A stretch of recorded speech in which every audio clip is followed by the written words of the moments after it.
All right, so to continue on in section 3.3, again, we're thinking about skewed distributions in the section. So the next thing we want to talk about is resistance. A numerical summary of data is said to be resistant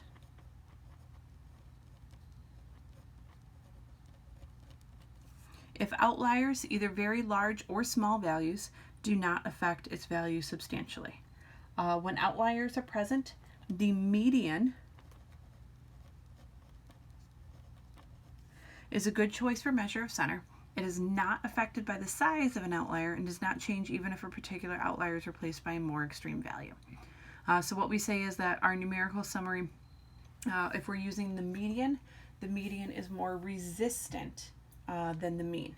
Because if we have an extreme value, an outlier value, it can affect the mean a lot more than it can affect the median. And that's what we're going to see then in this next example as we look at resistance.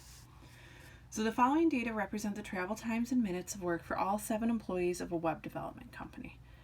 We've actually worked through using this example, so just a little refresher, our mean and our median from previous examples. To find our mean, remember we add all of these values up. If we add all of those values up, we got 174. We divided by a total of 1, 2, 3, 4, 5, 6, 7.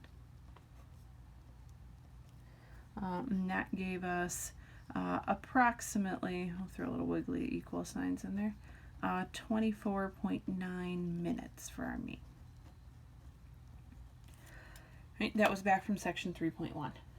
And then in this section, in example 2, we looked at our median. We listed these guys in order, and our middle value was 23 minutes.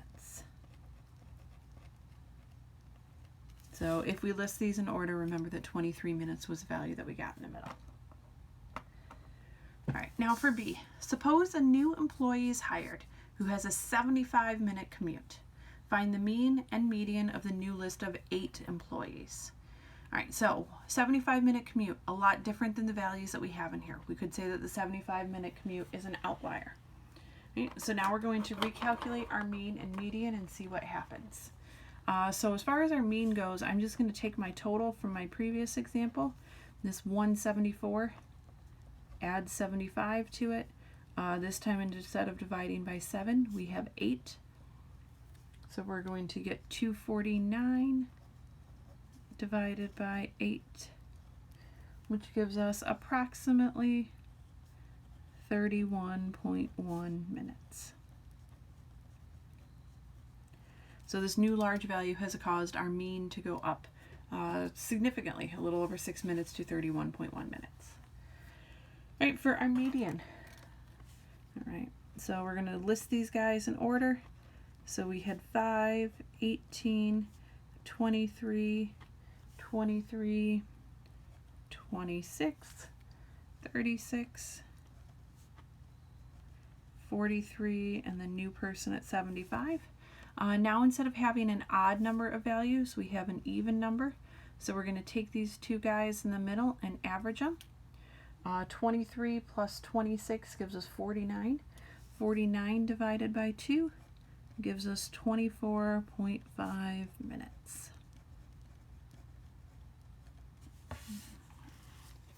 Right. So we have our original values for our mean and our median, and then we have our new values with this new employee for both our mean and our median.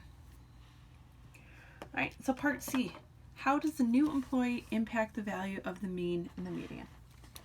So we're going to say the new employee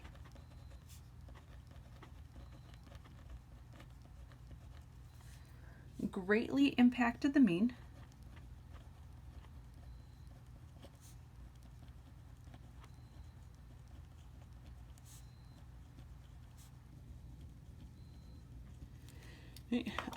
because our impact on the mean was about 6 minutes.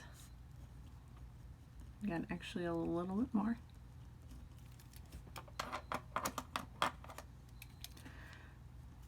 But they only slightly impacted the median, because our median went up from 23 minutes to 24.5 minutes. Right, so this was only 1.5 minutes. Okay, so comparing the two, our mean changed a lot. Our median did not change as much. So kind of tying this all together and finishing up the idea that we started with at the top of this page, the idea of resistance, we're going to say that the median is resistant to the outlier of 75 minutes.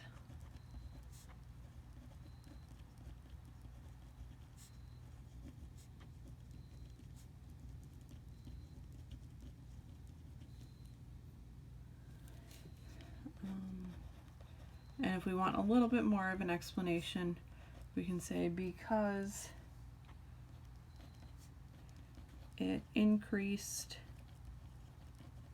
or changed by less than the median did. So the idea of resistance, the median is more resistant to change because our median does not change as much as our mean does if we have an extreme outlier. This can be a very large value, as we saw in this case, or it could also be a smaller value, as we might see in some other cases.